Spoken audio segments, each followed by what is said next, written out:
Recuerden que el chat está abierto para que puedan ustedes dejar aquí en Zoom sus preguntas, sus comentarios. Al final daremos nuevamente paso al diálogo y pues sin más le doy la palabra a los doctores. Adelante. Muchas gracias, buenas tardes. No sé si quiere Alejandro saludar también al público, si ya arranco yo. Bien, pues, ¿qué tal? Muy buenas tardes a todas y a todos los presentes. Pues sí, como ya lo comentó Daniel, vamos a tener una sesión donde hablaremos de varias especificidades y particularidades del desarrollo latinoamericano enfocado en estos temas financieros y monetarios. Va a ser una sesión bastante ardua en la que Mónica, que es una especialista del pensamiento latinoamericano, tendrá bastante participación en guiarnos por las teorías. Yo aterrizaré un poco más en las cuestiones un poco más de coyuntura, pero bueno, esa es parte de la sesión.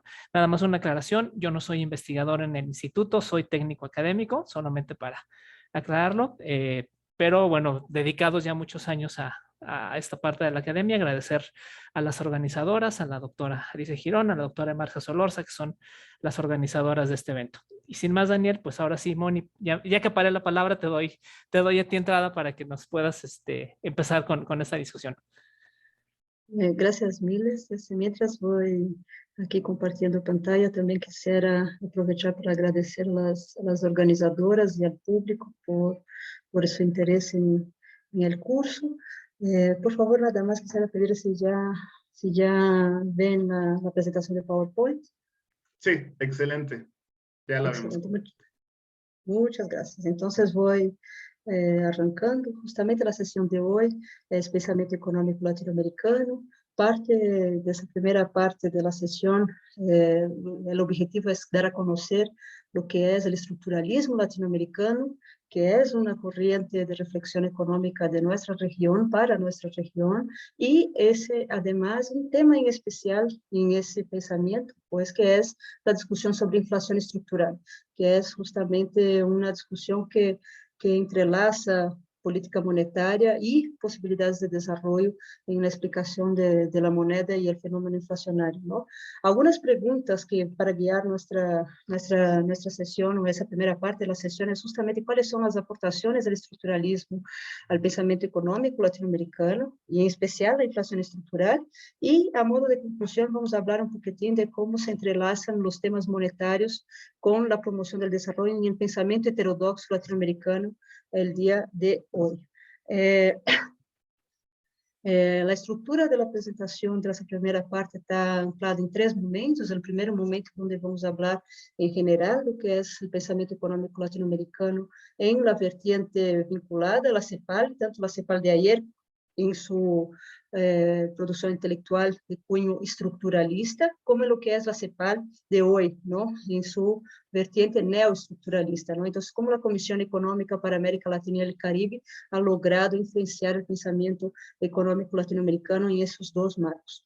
En el segundo momento vamos a hablar de un economista estructuralista en especial, quien fue, que llevó más profundamente la discusión sobre la inflación estructural, ese tema que nos concierne hoy, que es el mexicano Juan Oyola Vázquez, ¿no? Entonces vamos a hablar un poquitín de Juan Oyola Vázquez y de su concepción de la inflación estructural, y finalmente traer esas discusiones, esa herencia intelectual en el estructuralismo latinoamericano para lo que es el pensamiento latinoamericano contemporáneo sobre sistema monetario, en especial, de nuevo, ¿no? Un recorte en una noción que se llama jerarquía de monedas, ¿no? Entonces, ese es un poco nuestro guía de viaje en esa primera parte de la sesión de hoy. Entonces, mira, a modo de introducción, el pensamiento económico latinoamericano se ha caracterizado justamente por generar um vocabulário original, um vocabulário próprio para entender os problemas típicos da estrutura econômica latino-americana, das economias da região, não? O pensamento econômico latino-americano es original, pero en el sentido que articula de manera novedosa influencias de la ciencia económica heterodoxa de otras latitudes con inquietudes autóctonas, ¿no? Entonces, ese no quiere decir que la originalidad no está en hablar algo que no se haya hablado nunca en ningún lado, sino que cómo articula lo que se está discutiendo en el ámbito de la ciencia económica heterodoxa en otras corrientes con inquietudes que están en el pensamiento de la región, ¿no? Entonces, en ese sentido, no podemos confundir esa originalidad del pensamento econômico latino-americano com um aislacionismo intelectual, todo ao revés, não? Está em contato constante com temas que hemos visto na sessão passada com Roberto e com César, sobre a heterodoxia, o pós-keynesianismo, o institucionalismo. Então, o pensamento econômico latino-americano, em especial o que estamos vendo aqui, que vai ser o estruturalismo latino-americano, está em comunicação, há puentes de contato e de intercâmbio intelectual entre o estruturalismo e o pós-keynesianismo e outras escolas de pensamento que compõem esse amplo campo da economia heterodoxa, não? Já entrando precisamente em matérias, não? A CEPAL, a Comissão Econômica para a América Latina e o Caribe, é um braço das Nações Unidas, não? Foi criado em 1948, pero además de ser parte de ese sistema, tuvo la ventaja de realmente ser un parteaguas en el pensamiento económico regional, ¿no? Entonces, por más que haya sido fundada para ser una asesoría técnica a los países miembros del sistema de Naciones Unidas, ¿no? Sobrepasó ese mandato inicial y realmente constituyó una tradición de pensamiento única, ¿no? Entonces, ahí tenemos el estructuralismo latinoamericano superando ese rol burocrático y a pesar de no ser así estricto sensu una corriente de pensamiento económico, por no surgir en el seno académico, ¿no? Sí ganó el estatus de pensamiento económico, ¿no? Pero además es eso, la CEPAL, como les decía, fue creada en 48, pero no es un monolito, ¿no? Entonces, no es la misma CEPAL a lo largo de sus más de 70 años de historia, sino que ha pasado por fases. Una primera fase, que uno identifica con lo que es el estructuralismo, la producción intelectual de la CEPAL en los años 50, 60 y 70, con esa corriente estructuralista, y una fase más contemporánea, que es la producción de la CEPAL a partir de la crisis de la deuda externa de América Latina, a partir de 82, 83, que es la CEPAL en su etapa de producción intelectual neoestructuralista, ¿no? Entonces, depende mucho de lo que uno ve, cuáles son los tonos del planteamiento de la CEPAL, ¿no? En ese tránsito de los 70 años, hay una discusión si la CEPAL sigue siendo la misma en términos de radicalidad y de su filiación a la economía heterodoxa, o se ha cedido terreno a discusiones más convencionales del mainstream, de la corriente dominante en el pensamiento económico, ¿no? Entonces, hay comentaristas que ven en la CEPAL, en su etapa neoestructuralista, un poco de ruptura con relación a la traducción estructuralista de la CEPAL original. En ese tránsito entre estructuralismo y neoestructuralismo hay un personaje clave, que es Fernando von Silber, quien es un economista chileno que pasó muchos años radicado en México durante su exilio, porque es alguien que encarna parte de la tradición estructuralista, pero también ya da señales de lo que es el neoestructuralismo, ¿no? ¿Qué es esa tradición estructuralista, no? Es justamente el enfoque estructural. Entonces, el enfoque histórico estructural, de darle lugar a la historia y el cambio lento de las estructuras económicas, políticas, sociales en una trayectoria de desarrollo, es parte esencial del pensamiento económico latinoamericano, ¿no? Entonces, hay autores como Biochovsky que dicen, mira, ese enfoque, esa espina dorsal que une la CEPAL estructuralista y neoestructuralista, esa forma de ver y analizar las economías latinoamericanas no ha cambiado en los últimos 70 años. E há outros comentaristas, como Guillén, Carcagnolo e etc., aqui que pongo em el punto B, que veem que estamos falando de uma nova CEPAL que sim ha sido, de alguma forma, entre comillas, seducida por planteamentos da teoria del mainstream, ou teoria econômica da corrente dominante, não?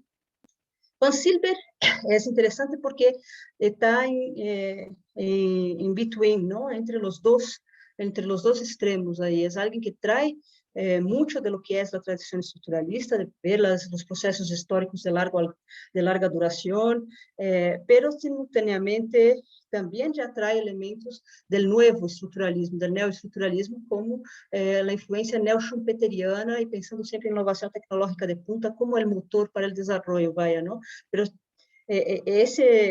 Van Silber traz aportações interessantes e são inegáveis os insights que são facilmente identificáveis como herdeiros do estruturalismo, como seria quando habla a discussão sobre competitividade espúria versus competitividade sistêmica, não? Sempre está analisando a distribuição do ingresso, a desigualdade em el centro da análise dos limitantes do desenvolvimento e fundamentalmente lo que es la empresa transnacional y el capital extranjero en el proceso del desarrollo latinoamericano, ¿no? Entonces ahí es un Van Silber más crítico, ¿no? Aquí les traigo una foto de ese economista chileno para que podamos ilustrar un poquitín de lo que estamos hablando. Voy a pasar más rápido por aquí, que ya les decía eso, que Van Silber habla tem a pata em los dois lados, tanto em el estruturalismo como em el neoestruturalismo. Seu livro de 83 habla de la industrialização trunca de América Latina, não? Então, é um livro que está analisando o que é o desenvolvimento capitalista latino-americano, tanto em perspectiva histórica, como em perspectiva comparada com as economias do Sudeste Asiático, e trata de ver o que é que a industrialização latino-americana tem sui generis aí, não? Quais são seus entraves estruturais típicos, não?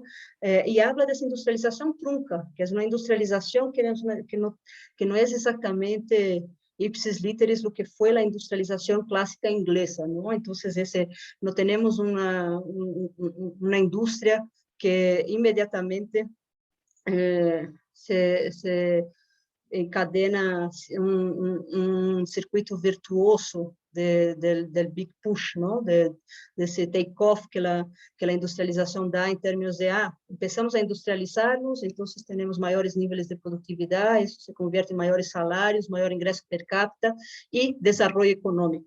Esse esquema linear não sigue exatamente essa forma em América Latina, porque a industrialização latino-americana é uma industrialização tardia e dependiente, ou seja, quando nós começamos a industrializar-nos, o mercado mundial, já havia grandes jogadores em el setor industrial, sobretudo na indústria inglesa, estadunidense, alemã, todos os países desenvolvidos. Então, é uma industrialização que tem características específicas e cujos resultados também são distintos, não? Então, essa noção de industrialização trunca, sui generis, com certa modernização de escaparate, que são as palavras de Van Silber, é parte de sua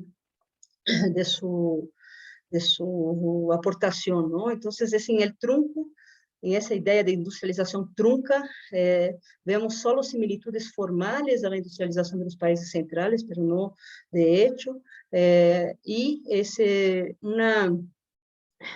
Van Silber também logra ver e analisar como, a partir da crise da deuda externa nos anos 80, vamos perdendo, ou seja, essa industrialização trunca é vilmente atacada e desarticulada a partir do modelo neoliberal dos anos 80, não? Então, esse Van Silber lo habla dessa reorganização industrial regressiva, em la que a América Latina perde setores claves e se desarticulam setores claves para a geração de emprego e salários, como inúmeras indústrias, não? A indústria de transformação aí se vai reorganizando de maneira regressiva. Agora bem, vou saltar tudo isso porque já me vai ganhando o tempo, mas Van Silber tem também uma aportação muito importante para discutir desigualdade e desarrollo, ¿no? Entonces, Van Silber es un crítico feroz de esa idea de que primero hay que crecer y luego distribuimos los frutos del crecimiento en la sociedad, ¿no? Entonces, Van Silber dice, no, eso no es posible, ¿no? O sea, o se crece inmediatamente y simultáneamente distribuyendo el ingreso, o nunca vamos a tener desarrollo económico, ¿no? Entonces, esa famosa tesis del pastel, que primero hacemos todos como sociedad, hacemos un sacrificio para crecer el Producto Interno y luego corregimos problemas de distribución del ingreso, eso no es cierto. En democracia, hay que crecer y distribuir simultáneamente, ¿no? Entonces, esa es una noción que Van Silber trae, y esa noción es muy anclada en lo que es el estudio de los resultados de la industrialización en la etapa de 64 a 83, en esa noción de que el casillero vacío de América Latina, ¿no? Entonces, Van Silber, en ese famoso estudio, agrupa, hace una tipología de los países latinoamericanos y ve que aquí están los 4 grupos, ¿no? Países, encuentra que cruzando o crescimento econômico com dinamismo e de desenvolvimento, como distribuição, melhor dito, distribuição equitativa de ingresso como uma variável de eficiência social, ele identifica que em América Latina, em el período de industrialização sustentada de importações ou de industrialização dirigida por el Estado, não houve uma sola economia de las 19 analisadas que hayan cubierto simultaneamente parámetros mínimos de crecimiento económico acelerado y buena distribución del ingreso, ¿no? Entonces, esa es una marca del desarrollo latinoamericano que todavía sigue siendo una cicatriz abierta, ¿no? O sea, tenemos países que sí crecen en velocidad acelerada por determinados momentos históricos, pero no han logrado distribuir el ingreso. E temos países que, nesse momento, nessa etapa histórica, han tenido melhor distribuição do ingresso, mas são relativamente estancados, como é o caso da Argentina e Uruguai. E hemos tenido países que não crescem e não distribuem, como é o caso da Centroamérica e o Caribe, mas não temos um grupo de países que, de maneira simultânea, cumplam esses requisitos mínimos de dinamismo econômico medido como crescimento do PIB e distribuição do ingresso razonável, não? Como quanto por cento do produto nacional, o 10% mais, o 40% mais pobre abarca relativamente com o 10% mais rico, não? Então, esses são os parâmetros do estudo de Van Silber, e isso dá o casillero vazio. Essa é a marca do desenvolvimento latino-americano, não? Ou seja, que não temos uma sola economia que cumpla requisitos de eficiência produtiva e distributiva simultaneamente.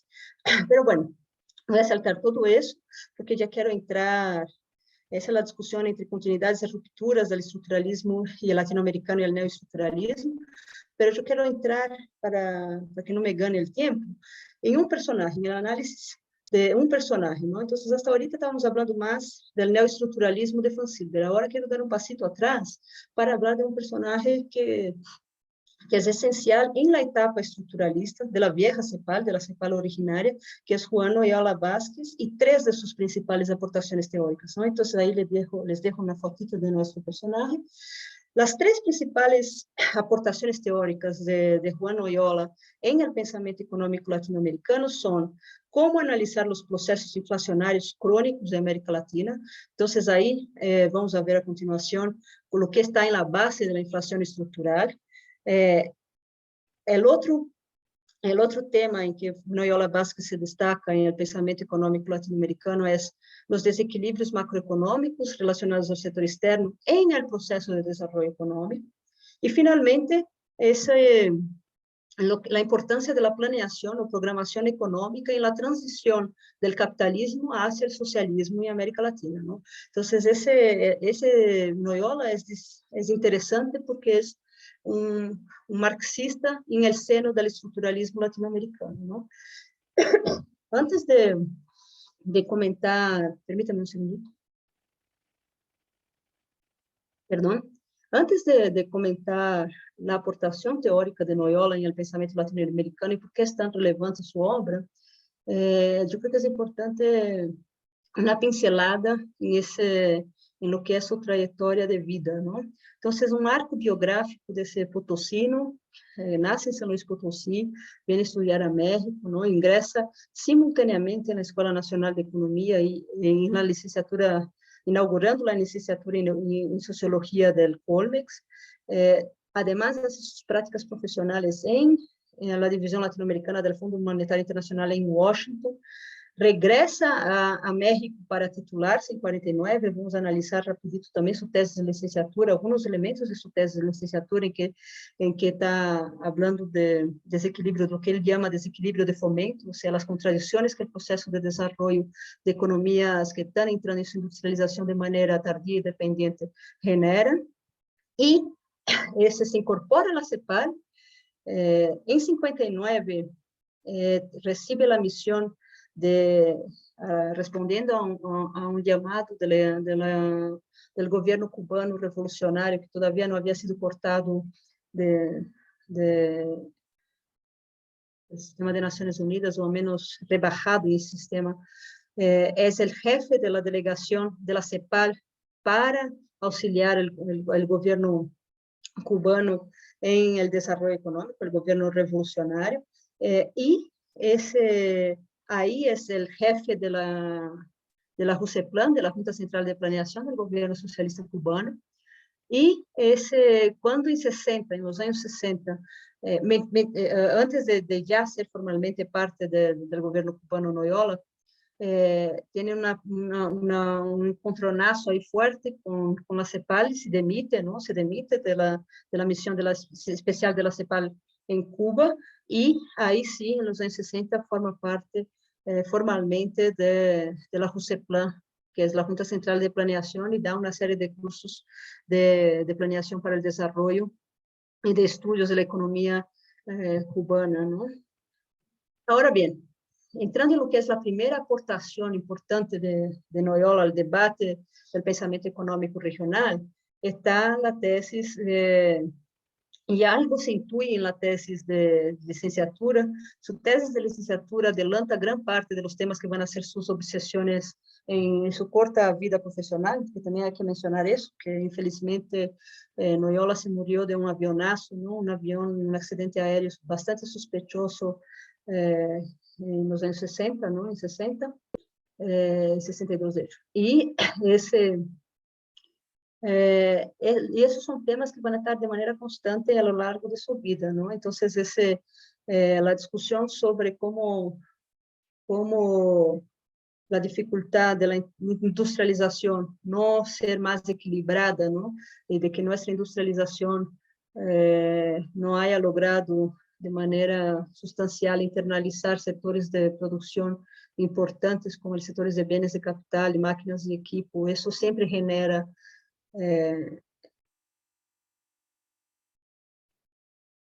isso sempre genera dificuldades em termos macroeconômicos de balança de pagos. Então, armonizar o que é uma política industrial com a gestão de balança de pagos é um tema importante para Noyola, não? E já empieza desde o que é sua tese de licenciatura.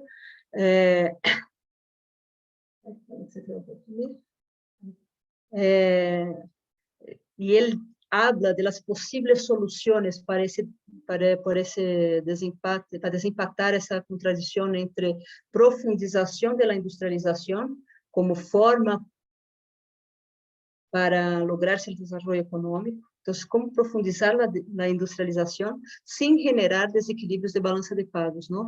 Entre las posibles soluciones que Noyola lanza, él logra identificar dos, ¿no? O sea, tenemos las soluciones que atacan directamente los determinantes de desequilibrio, entonces, soluciones que van a estudiar y analizar los cuellos de botella sectoriales del proceso de industrialización, y son versus aquellas que son soluciones más paliativas, ¿no? Que están haciendo incrementos de productividad de las manufacturas exportables, pero no exactamente atacando la raíz del problema, ¿no? Entonces, esos están presentes en su tesis de licenciatura y son reflejo también en algo que Noyola trabajó en la conferencia que dio en 56, que es cuando se habla por primera vez de inflación estructural, en esos términos, ¿no? Entonces, da una conferencia en la Escuela Nacional de Economía, en que es un primor ese texto, ¿no? La revista Aula Financiera ha publicado en su parte de clásicos, hace unos 2 o 3 años, ou mais, não, 4 anos, perdão, a transcrição dessa conferência, e essa conferência Noyola arranca dizendo a inflação não é um fenômeno monetário.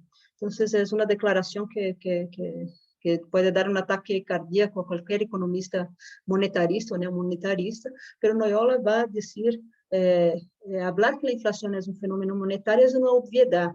Nós o que temos que entender são as causas reais, as causas estruturais para essa tendência ao aumento generalizado dos níveis de preço em economias que estão em processo de desenvolvimento, não?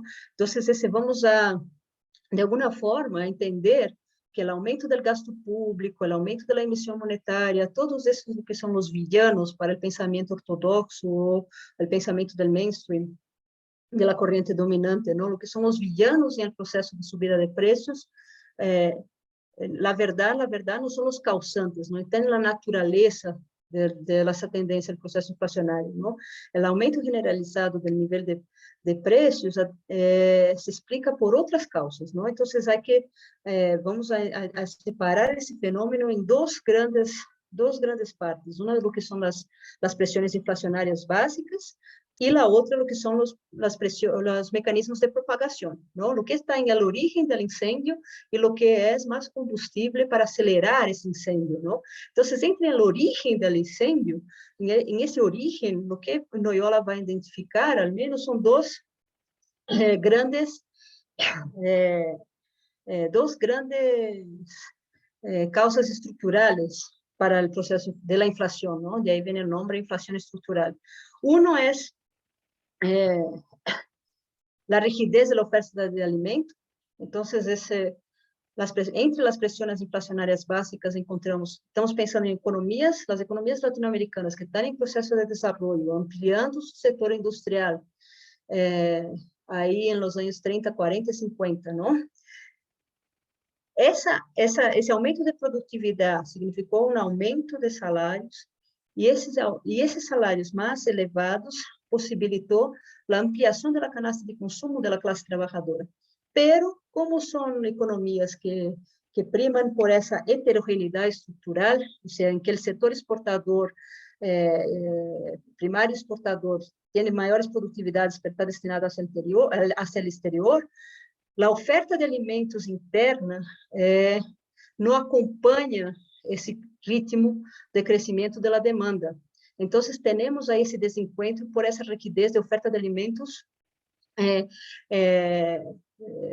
crônica aí, não? Então, o que vemos é a gente quer consumir mais, pero a estrutura produtiva para o mercado interno não cresce, sua produtividade não cresce ao mesmo ritmo desse aumento da demanda. Então, aí temos uma fonte para o aumento de preços, não? Então, mientras mais gente quer comer seus nopalitos, mas os nopalitos não têm mercado internacional. México não é um grande exportador de nopales, porque o nopal não é uma base de outras culinárias do mundo, não? Então, esse aumento do consumo de um produto agrícola de consumo interno topa comparar com a diminuição do nível de produtividade e o interesse desse setor. Então, essa é uma fonte de pressão inflacionária estrutural. A outra fonte de pressão inflacionária estrutural é justamente a redução do poder de compra das exportações, não?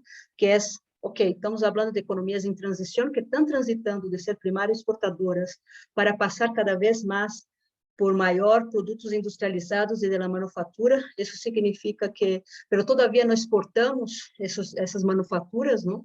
Então, dependemos da entrada de dólares das exportações tradicionais, não? De los produtos primários exportadores. Então, dependemos muito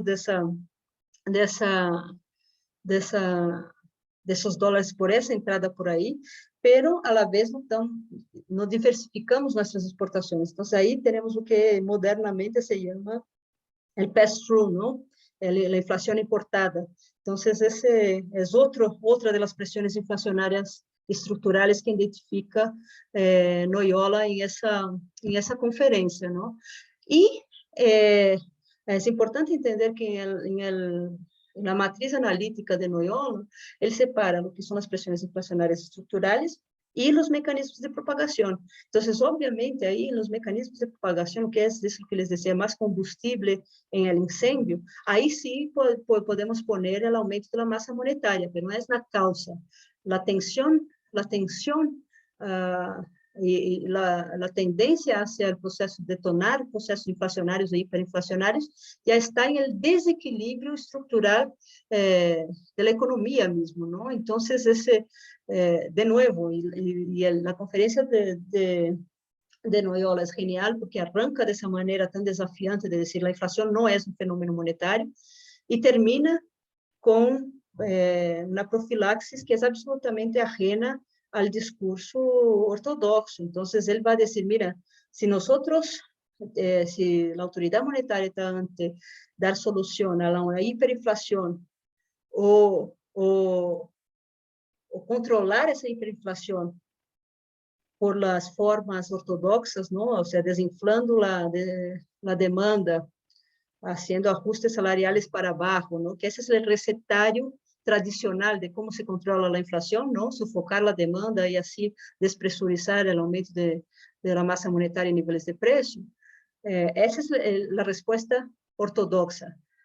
En la respuesta heterodoxa de Noyola es toleremos tantita inflación desde que no sacrifiquemos desarrollo económico. Entonces, el Banco Central, ante esa falsa disyuntiva, crecimiento o control de la inflación, debe optar por crecimiento, ¿no? Entonces, en fin, ese es un poco lo que Noyola trae. Yo voy a saltar, también había traído un poco sobre otra aportación de Noyola del documento, el llamado documento fantasma, que Noyola y Furtado trabajaron para hablar del sector externo y economía mexicana en los años 50, pero ya por cuestiones de tiempo voy a saltar toda esa parte. Y finalmente la última aportación de Noyola es cuando está a cargo de la CUSEPLAN en Cuba, y es hablar sobre poder político en la discusión sobre desarrollo económico. Entonces, siempre identificar actores políticos clave en trazar una alianza de clases para el desarrollo, la planificación, la necesidad de planificación económica, ¿no? Entonces, sí, que los sectores y la productividad de sectores estén de alguna forma monitoreadas por el Estado, que es ese gran agente en el desarrollo económico. Y el proceso revolucionario, la transición del capitalismo a un socialismo latinoamericano, y eso está en los textos de Noyola así dicho, ¿no? Entonces, por eso Noyola es un personaje sui generis en el pensamiento económico latinoamericano, porque es alguien que tiene simultáneamente esa afiliación estructuralista, funcionario de la CEPAL, pero jamás ha abdicado de su posicionamiento político, socialista, y de su inclinación por la economía marxista, ¿no? Entonces, es alguien que empalma ambas preocupaciones ahí, ¿no? Ya para ir terminando, a modo de conclusión, hay múltiples líneas de investigación para quienes estudian los problemas del desarrollo en América Latina hoy día, tratando de conyugar economía financiera y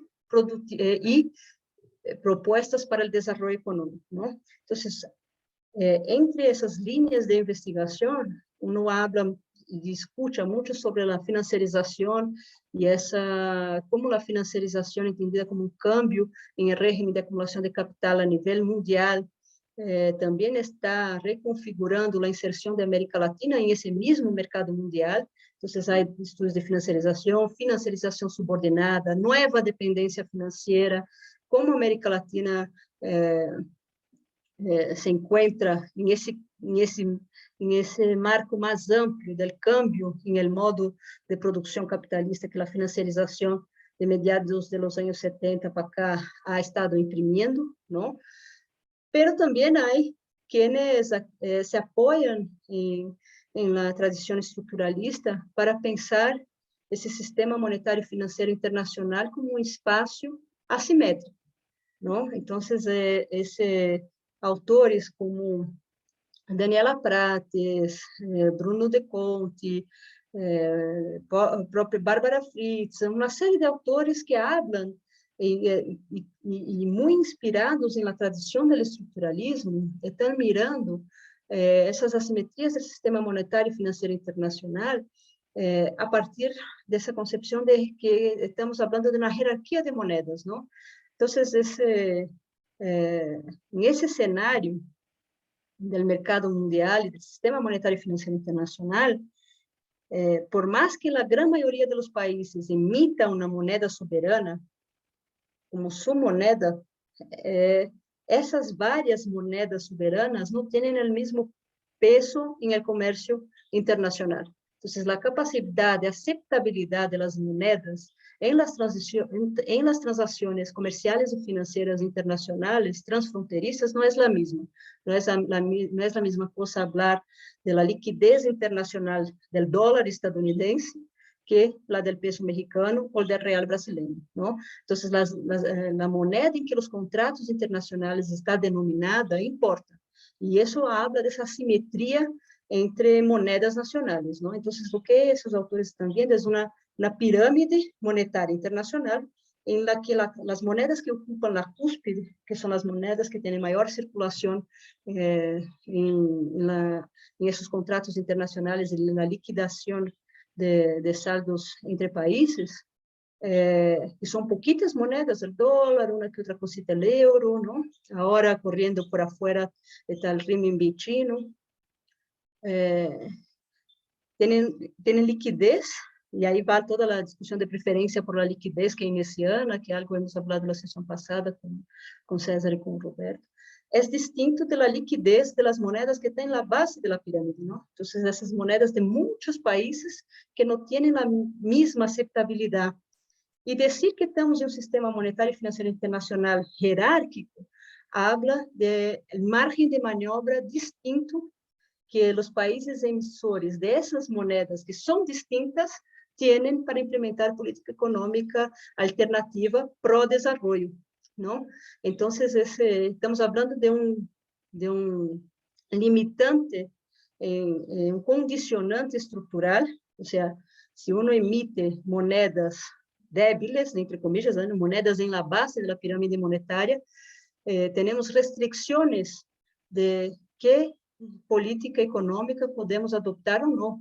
Então, não se trata só de vontade política de los governos em imprimir um mandato mais pró-desenvolvimento e fazer política econômica mais pró-desenvolvimento econômico, sino que temos esse limitante internacional por a forma em que nos estamos insertando em esse circuito monetário internacional, não? Então, a forma de inserção, que tipo de inserção teremos em esse circuito monetário internacional, implica o margem de maniobra que vamos a ter para impulsar o desenvolvimento econômico, não? Então, essa é parte das discussões que estamos que se têm hoje dia sobre a mesa, na agenda de discussão sobre desenvolvimento e o pensamento econômico latino-americano contemporâneo, como se estão incorporando os temas monetários financeiros em essa discussão de possibilidades de desenvolvimento, e eu creio que a pandemia e a situação de crise atual, que é uma crise inédita,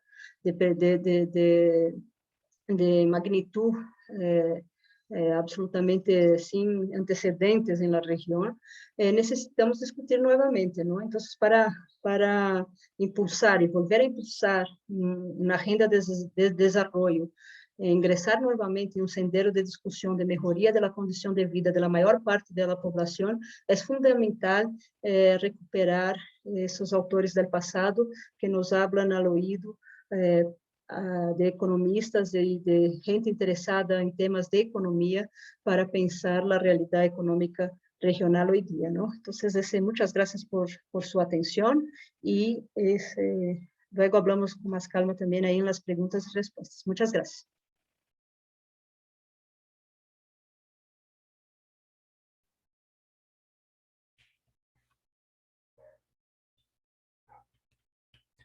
Bueno, Daniel, no sé si das entrada o ya empiezo yo, como tú me digas. Adelante.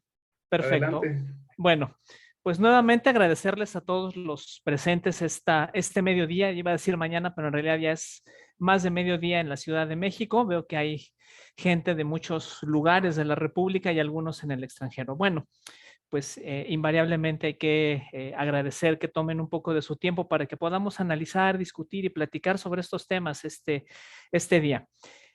Mónica nos ha hecho una extraordinaria reflexión sobre el pensamiento estructuralista, particularmente en dos autores. Y veía ahorita en el chat ahí una pregunta sobre cuál es la diferencia con los teóricos de la dependencia. Voy a entrar por ahí un poquito al tema para poder avanzar en nuestro debate de este día. Yo creo que en primer lugar, lo que tenemos que recuperar es la riqueza del pensamiento económico latinoamericano, tanto en su afiliación estructuralista, como tiene que ver con la escuela de la CEPAL, como con los marxistas, ¿no? ¿Por qué comento esto? Los años 70, entre los años 60 y los años 70, en nuestra región se da un muy fuerte debate con el proceso de industrialización.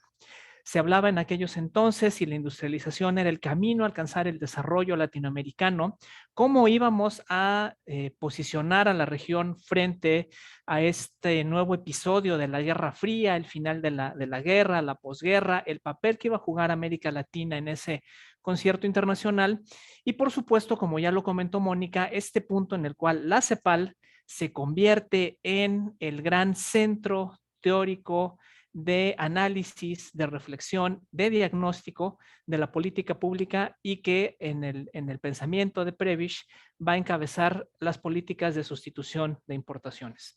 Pero por otro lado tenemos a la afiliación de los marxistas, donde tenemos una riqueza tremenda, y particularmente en la UNAM tenemos esa riqueza tremenda porque muchos de estos marxistas llegaron a nuestra universidad, a las facultades de filosofía, a la facultad de economía y algunas otras facultades, a las ciencias políticas, por ejemplo, más todos los científicos de las ciencias naturales que van llegando a la universidad, como consecuencia de los golpes militares tanto en Brasil o las dictaduras de los años 70 en Argentina y en Chile. Muchos de estos teóricos, incluyendo a Romero Marini, llegan a la UNAM y empieza todo el debate profundo sobre el carácter de la dependencia.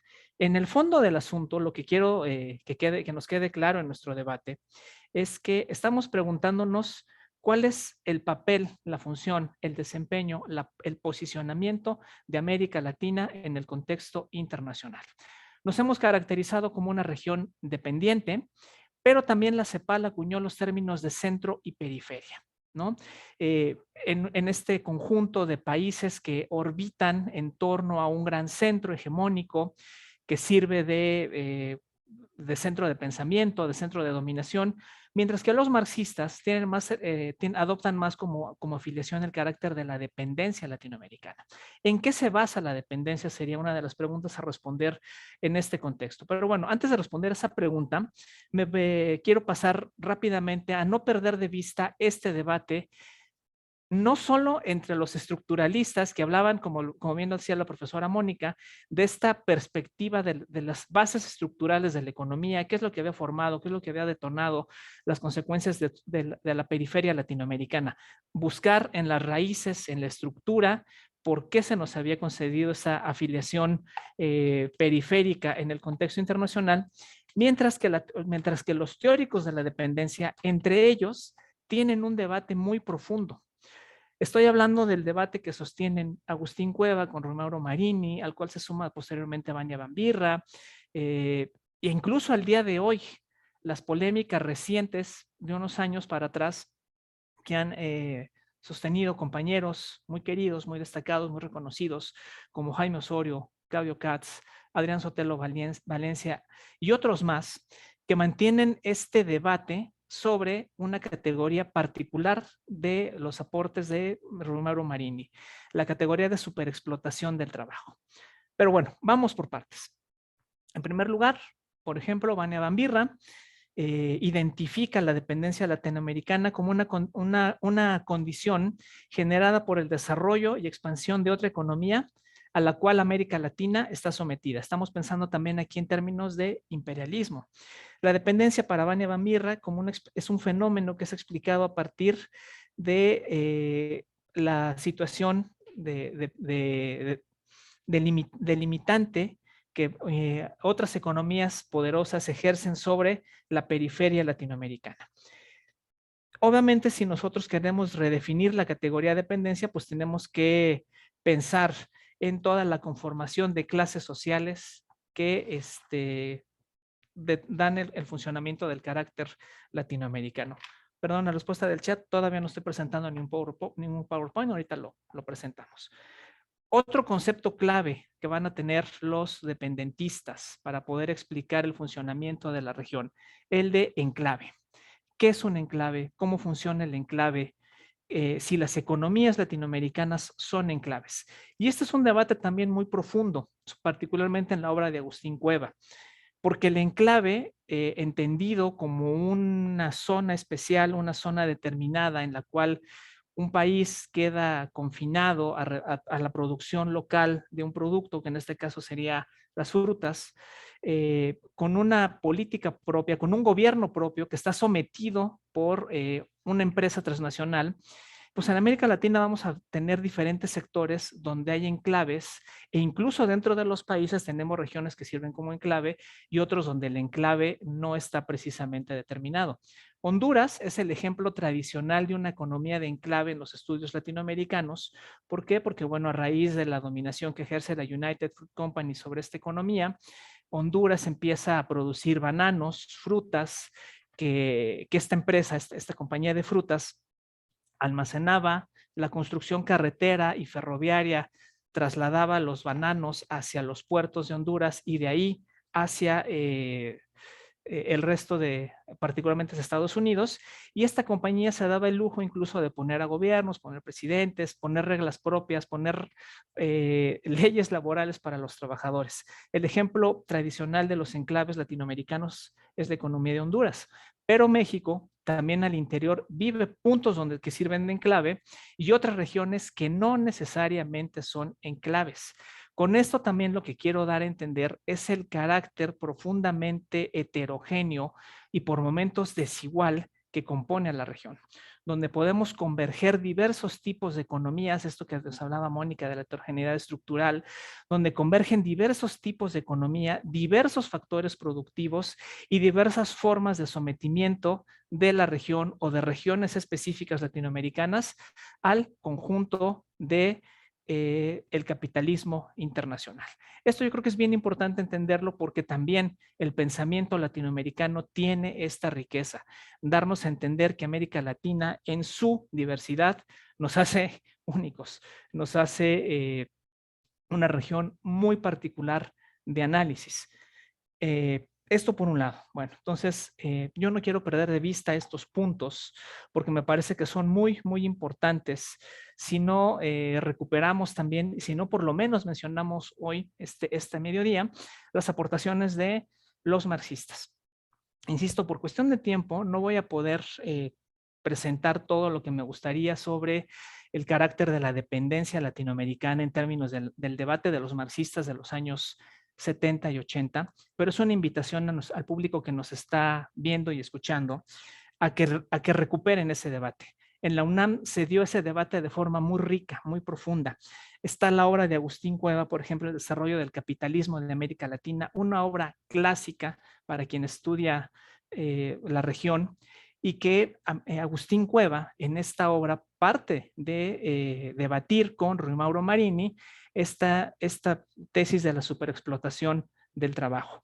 Incluso Cueva aquí en los primeros capítulos del desarrollo del capitalismo en América Latina, abre el debate sobre un concepto que también hoy creo que tenemos que recuperarlo para pensar nuestra región, que es el concepto de desacumulación originaria. Este concepto donde Agustín Cueva nos dice que que América Latina no vive un proceso de acumulación originaria como está descrito en el capítulo 24 del Capital, sino que por el contrario, las potencias imperialistas, particularmente Europa, en caso particular de América Latina, Portugal y, España, extraen los recursos de la región, se los llevan y no hay un derrame económico, no hay una generación de valor agregado, no hay una cadena que pueda permitir que ese usufructo que se obtenía de la región pudiera tener alguna forma redituable en nuestras economías, sino todo lo contrario, economías que se dedican a la extracción de recursos, se ponían en los barcos de de las potencias europeas y se trasladaban directamente al exterior. Incluso muchos marxistas se preguntan si se puede desacumular algo que no está acumulado. Esta pregunta no es sencilla de llevarla a la práctica. ¿Cómo desacumulo algo que no estaba acumulado? ¿Y por qué haces esta pregunta? Porque probablemente la respuesta sea que en América Latina, con la llegada de los europeos, hay un aporte significativo al desarrollo del capitalismo europeo, pero América Latina no estaba incorporada al capitalismo. Entonces América Latina no había utilizado esa acumulación de metales, esa acumulación de riqueza, no lo había trasladado a formas de reproducción del capital. América Latina vivía en otro estadio, que también las escuelas de pensamiento latinoamericano cuestionan mucho lo que se ha llamado, lo que algunos autores han dado por llamar el feudalismo en América Latina. En América Latina se piensa también por estos autores que no hubo un feudalismo, hubo una incorporación forzosa, sangrienta y de desacumulación a la reproducción del capital. No podemos hacer una historia homogénea del mundo con los diversos estadios en los cuales se han desarrollado los modos de acumulación o los modos de producción, porque en América Latina no vivimos un feudalismo. En América Latina en realidad nos encontrábamos en una etapa prácticamente previa a la edad de bronce, cuando llegan los europeos. También aquí hay que recuperar este punto porque va a ser muy importante para el carácter de lo que va a ser los estudios posteriores de la inflación con la acumulación de metales en Europa, porque América Latina contribuye de manera directa con la acumulación desmedida de metales que se da resultado de la superexplotación de la plata del Perú, de México, del Río de la Plata en Argentina, todos estos metales que se van a trasladar a las economías europeas y que ahí sí tenemos una fuerte acumulación de metales que va a generar problemas inflacionarios y que a la postre van a hacer que esta vieja ecuación monetaria de la teoría cuantitativa del dinero tengan razón de ser a raíz de la superexplotación de estos recursos que se daban en nuestra región. Es decir, de esta extracción desmedida de metales, que hay que recordarlo también, en muchas ocasiones no acababan en las arcas de los imperios portugueses ni español, sino que acababan siendo robados en el Caribe por los barcos de los piratas británicos o ingleses, que fueron realmente quienes saquearon gran parte de los tesoros de América Latina. Entonces, tenemos esta cuestión también importante que no podemos dejar de lado porque nos cuestiona cómo América Latina se insertó al capitalismo internacional y en muchas de las cuestiones de por qué América Latina hoy es una economía o es una economía o una región a la que llamamos dependiente. A mí no me gusta hablar de atraso, sino de dependencia. Bien, aquí también quisiera mencionar un punto muy importante, el carácter y la significación de la trascendencia de la explotación de las materias primas. ¿Por qué comento esto? Porque el día de hoy los estudios latinoamericanos tienen un auge sobre el tema del extractivismo. Si América Latina debe de seguir acumulando, sobreexplotando sus recursos naturales, la minería, el petróleo, en fin, los alimentos. Hoy sobre la mesa del debate está el tema del litio. Bueno, esto no es un tema menor, pero tampoco es un tema contemporáneo.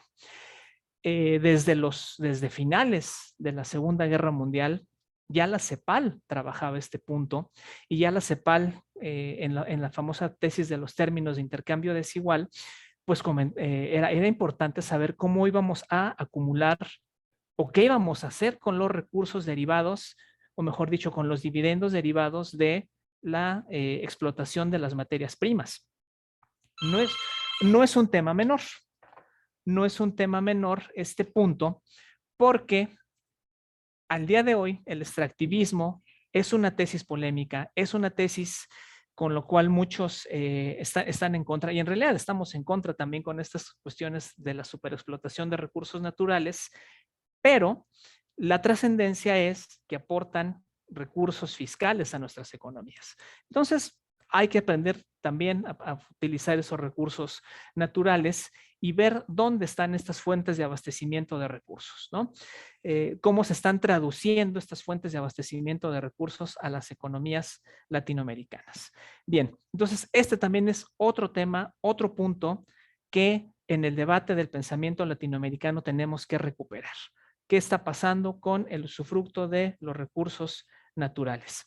Y bueno, pues como se darán cuenta, tenemos aquí, por ejemplo, esta tesis del intercambio desigual, donde los teóricos de la CEPAL habían expresado que nosotros exportábamos materias primas, insisto, alimentos, metales, minerales, algún otro recurso, caucho, bueno, no sé si caucho, algún otro recurso natural, cacao, frutas, y a cambio obteníamos unos productos manufacturados o bienes tecnológicos con alto valor agregado, con lo cual América Latina mantiene una relación de intercambio desigual porque en cuestión de precios, cuando los precios, como los precios de las materias primas son muy oscilatorios, si nosotros exportamos muchas materias primas con precios altos, pues tenemos un ingreso fuente importante de recursos, pero si disminuye el precio de estas materias primas, disminuyen los ingresos fiscales.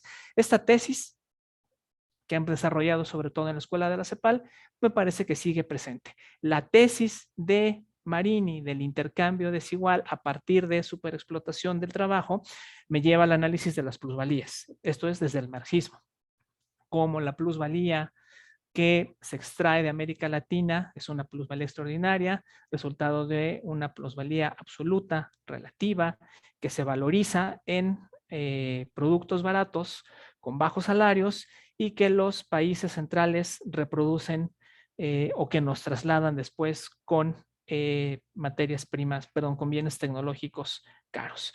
Esta tesis de la superexplotación del trabajo sigue vigente en términos de la polémica, lo que les decía. Recientemente, compañeros muy queridos en el sur del continente y aquí en México han entrado en un debate bastante rico sobre esta tesis de la superexplotación del trabajo. Una de las preguntas que tenemos para esta sesión es si esa tesis sigue vigente o cómo esa tesis de la superexplotación del trabajo ha cobrado relevancia o nueva vitalidad y si esa tesis sigue siendo válida. ¿Y por qué hago esta pregunta? Porque, bueno, ahorita discutiremos si esa tesis nos permite explicarnos parte de este proceso de dependencia latinoamericana.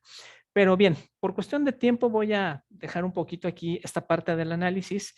Me voy a centrar un poco más, les decía yo al inicio de la sesión, en cuestiones un poco más contemporáneas. Y una tiene que ver con el carácter de la inflación. En abril del año pasado, nuestro querido compañero Julio Gambina publicó una nota en el boletín Nuestra América de Claxo, que hacemos los compañeros del grupo de trabajo de Claxo de Crisis y Economía Mundial, hablando sobre la inflación latinoamericana. Estoy hablando de hace casi un año, donde Julio Gambina cita directamente la inflación como la dinámica inflación-deflación resulta un mecanismo de dominación, por ende, de apropiación del excedente económico por los capitales más concentrados del sistema mundial. Esta tesis de la inflación, obviamente parte desde otra concepción menos estructuralista, sino más marxista, donde la inflación es entendida ya no como un fenómeno monetario, ya no como una cuestión de emisión de dinero de la circulación en la economía, y mucho menos como una cuestión keynesiana de privilegiar la producción y la realización de la ganancia. Para este tipo de pensamiento actual latinoamericano, recuperando a Marx, la inflación es una cuestión eminentemente de distribución del valor creado y de aquella parte que se apropian mejor dicho, una cuestión de la distribución del excedente creado y la eterna problemática entre salarios y ganancias. Para Gambina y para muchos marxistas contemporáneos, el tema de la inflación en realidad esconde detrás de sí el tema de la disputa por el poder político. Y con ello, las expresiones de subordinación de las clases subalternas a el control del capital. Comento esto porque me parece que es bastante importante recuperar esta tesis de la inflación como una cuestión de lucha de clases. Y aquí podemos hacer muchos análisis y muchas discusiones. Como decía yo, como decíamos, los monetaristas, ellos parten simple y sencillamente de una evolución de precios y de exceso de oferta monetaria. Para los keynesianos, también el problema de la inflación tiene que ver con producción y realización de ganancias. Aquí, tanto para los keynesianos como para los post-keynesianos y todos los apegados al pensamiento de esta escuela, pues lo que hay que hacer es controlar a las fuerzas del mercado con intervención del Estado. Para los marxistas, el problema va más allá, insisto en ello, y se convierte en una disputa por la apropiación del excedente y confrontarse directamente con los dueños del poder político. Voy a compartir pantalla para que ahora sí veamos un PowerPoint. Espero que sí se logra ver, perdón.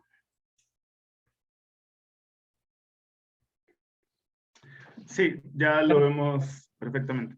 Perfecto. Bueno, estas son las preguntas que me habían llevado por este tema, por esta sesión. Ahorita las recuperamos, pero bueno, ahorita Daniel seguramente las va a recuperar. ¿Cómo se expresó la dependencia económica y financiera? ¿Cómo participa América Latina en la acumulación contemporánea? Las posibilidades y limitantes de cambio que tienen los gobiernos ante el funcionamiento del capitalismo financiarizado. Aquí presento los datos de la inflación para 2011 y 2021. Y podemos ver un crecimiento desmedido de la inflación en unas economías seleccionadas de América Latina, no sé si llamarlas las más grandes, pero bueno, sí las economías que más escuchamos como parte de los dictámenes de los organismos financieros internacionales. Y pueden ver cómo en 10 años la inflación se ha convertido en un problema importante para la región. Cómo nuevamente el debate sobre los procesos inflacionarios vuelven a ser recurrentes y vuelven a estar en la palestra de el pensamiento económico. Tenemos casos muy especiales como Argentina, donde la inflación se ha proyectado mucho más del doble. Bueno, en realidad en México también, lo que pasa es que México tenía una inflación cercana a su meta de inflación hace 10 años, hoy se ha más que duplicado esta inflación, arriba del 7%. Y bueno, en prácticamente todas las economías latinoamericanas tenemos un fuerte problema inflacionario. Venezuela es un tema de punto y aparte.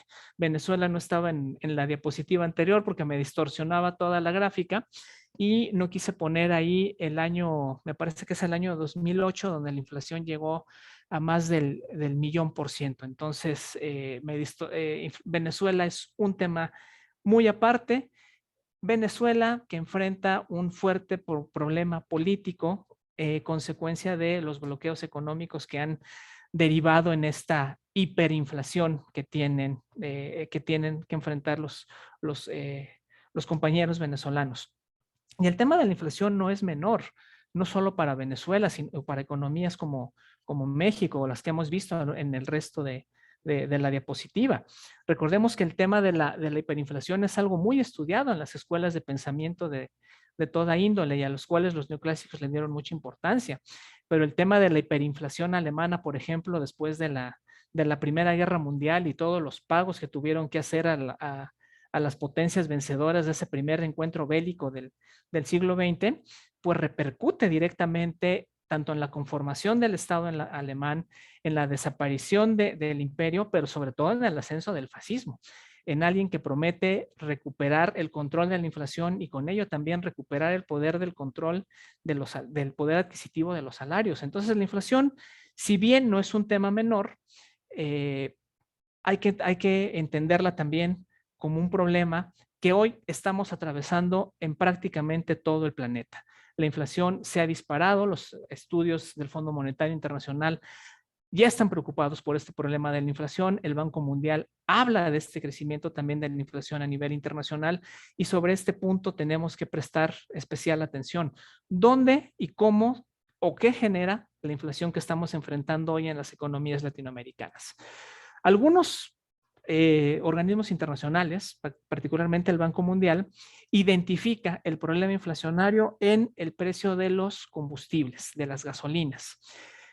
Sin embargo, la CEPAL, en su base de datos, muestra esto, ¿no? Que en realidad la única economía latinoamericana donde ha crecido o ha aumentado el precio de los combustibles, pues es México.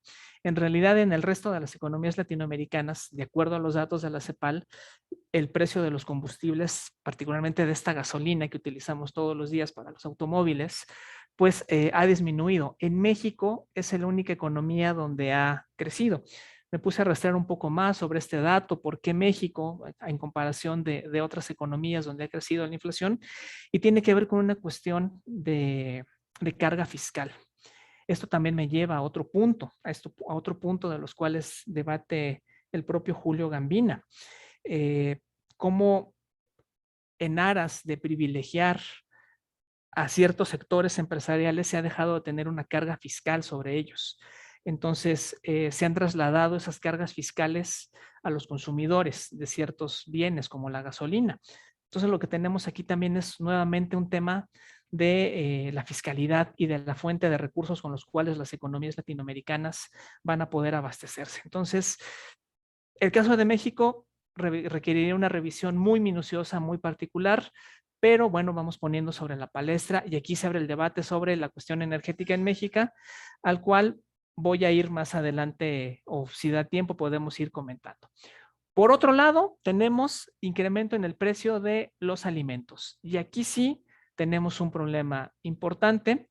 La propia FAO da cuenta de este incremento en el precio de los alimentos y es algo contradictorio, porque se supondría que en América Latina el incremento en el precio de los alimentos supondría mayores ingresos fiscales.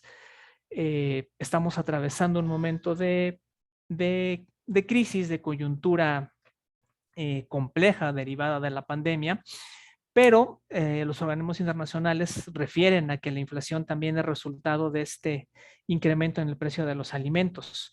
Insisto, América Latina, por ejemplo, ha vivido entre los años 2008, 2012, incrementos en el precio de sus commodities, de sus materias primas, que se tradujeron en ingresos fiscales. Cuando caen el precio de estas commodities, se desploma el precio de las mismas, también los ingresos fiscales enfrentan problemas bastante considerables.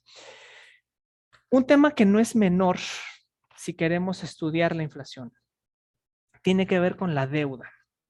Tiene que ver con la deuda porque en las escuelas neoclásicas se menciona mucho que la deuda es un mecanismo para poder esterilizar las presiones inflacionarias, monetizar la deuda, con esto disminuyes la inflación y demás. Pero bueno, hoy América Latina enfrenta un problema serio de deuda.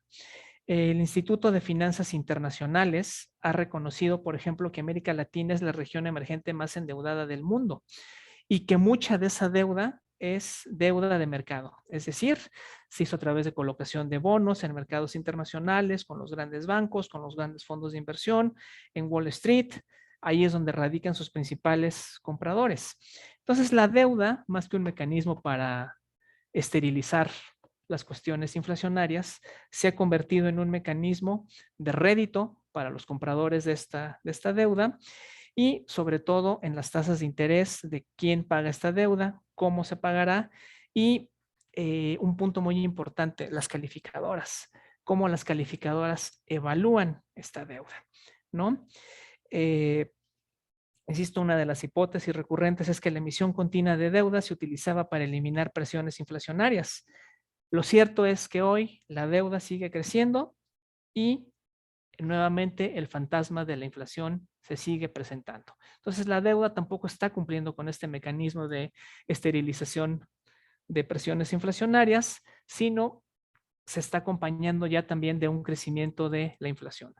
Esto, por ejemplo, lo podemos ver en esta gráfica, donde lo que vemos es cómo se incrementa la masa monetaria como porcentaje del PIB en las economías latinoamericanas, en el promedio de las economías latinoamericanas. Y pues particularmente vemos que en el último año, en los últimos años de referencia, 2019, 2020, particularmente el 20, pues tenemos un fuerte incremento de este indicador. Los estudiosos del tema lo refieren a cómo se tuvo que echar mano de mayor deuda y de creación de la emisión monetaria para poder superar la crisis sanitaria y sobre todo la recesión económica que ello conlleva. Entonces voy a dejar de presentar el PowerPoint.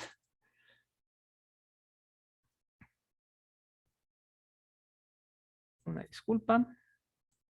Dejo de compartir pantalla. Ahí estoy ya. Entonces, bueno, tenemos aquí temas sobre la palestra, sobre la mesa, que nos hacen pensar sobre cómo vamos a interpretar esta nueva cuestión inflacionaria, cómo vamos a interpretar lo que está sucediendo hoy en América Latina y cómo el pensamiento latinoamericano tiene mucho, mucho que aportar a los fenómenos convencionales. Otro tema que se ha retomado mucho en las cuestiones financieras para el pensamiento latinoamericano contemporáneo tiene que ver con la noción de capital ficticio.